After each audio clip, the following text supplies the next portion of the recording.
Hello and welcome guys to another video, and today we have week 4 of the GT4 series. So let's have a look at the Hotlap and then we'll have a look at the guide.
So let's have a look at the first corner. So for the first corner braking, we're looking on the right hand side, and there's this escape road on the right. It's just before the number 2 board. There's like 3 patches of concrete on the right hand side. So you want to brake at this first one, which is just before the number 2 board. Braking all the way down into second gear, and with this car, with this setup, you can take a lot of the curbing on this track. So we're aiming to put the left front on the inside of this red and white curbing on the inside here. So put the left front over there, and then a little bit of throttle just to get to the second part of the corner, only about 50%.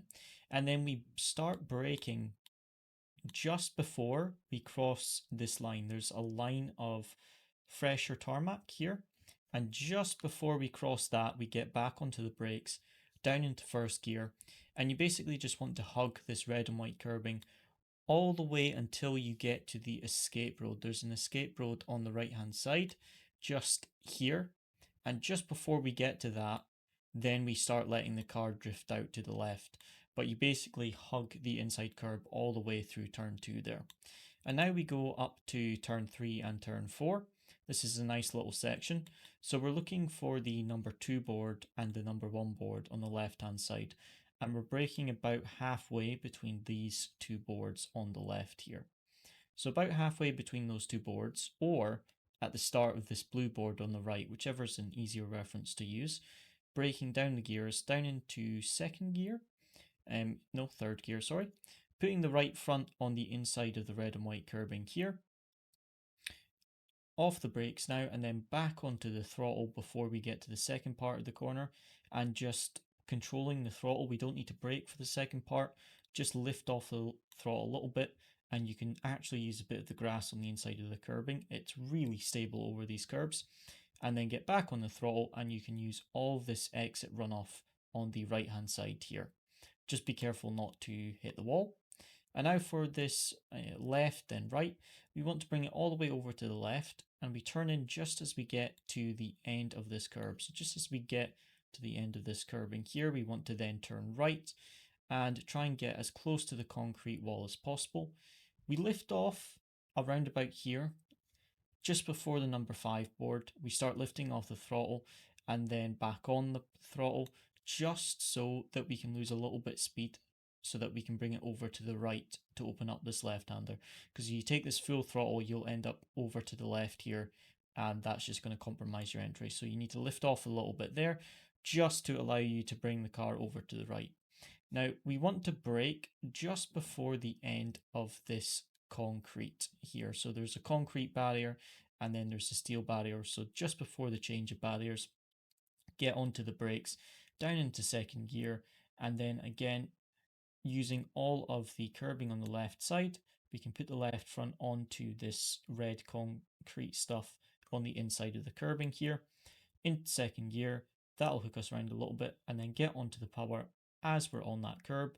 Unwind the steering wheel, head over to the right hand side curb and just manage the throttle. And then as that curb on the right ends, then we want to open up the wheel, start drifting out and use all of this exit curbing if we can. Just again, be careful not to hit the wall. And now a very similar chicane as turns 3 and 4. We've got another right then left. This is slightly higher speed and it's a bit more flat. So for the braking zone, we're braking at just before this number 2 board, just before we go under the tunnel or the bridge. So just as we get to the number 2 board, we're down onto the brakes into second gear, and we're looking to put the right front on this white sausage curb on the inside. Off the brakes now, and then getting on the power just before we hit that curb. That's going to raise the front, then straighten the wheel, and again use some of this white sausage curb on the inside. It does bump the car a little bit, but because of how the suspension is set up, it can take it no problem and stabilizes very quickly. And you can use all this exit curbing as well. Just again, watch for the wall on the outside. Now looking at the hairpin, we're looking for this number 3 board or the start of this tarmac on the left hand side. And as we cross that line, we want to get onto the brakes all the way into first gear. And then just as we pass this line of where this red and white curbing starts, that's where we want to turn in. We need a lot of steering lock to get around the hairpin. But if we get that late apex, that's going to allow us to then unwind the steering wheel a bit earlier, get onto the power even with the wheel all the way over. Just start to get onto the power, and then once the steering wheel's fully unwound, then get fully onto the power. And that is a crucial corner because you've got such a long straight after that. So now for the final chicane, we're looking for the number 4 and the number 3 board, and we're braking about halfway between those two markers, or at this orange marker on the right hand side, whichever's easier for you to use as a reference. We want to get onto the brakes, down into third gear, and then we're turning in just as we go past the number 1 board on the left hand side, then down into second gear, and we're aiming to put the front right onto this big white sausage curb, and then that's going to bump the car up a little bit, but it stabilizes very quickly.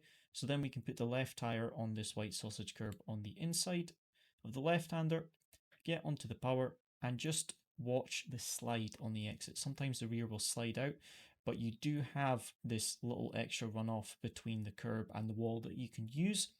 Just be careful not to clip that wall because that will invalidate your lap. Well, that is it for the track guide, guys. The setup is in the description down below. But as always, thank you very much for watching. Hope you enjoyed, and see you again next time.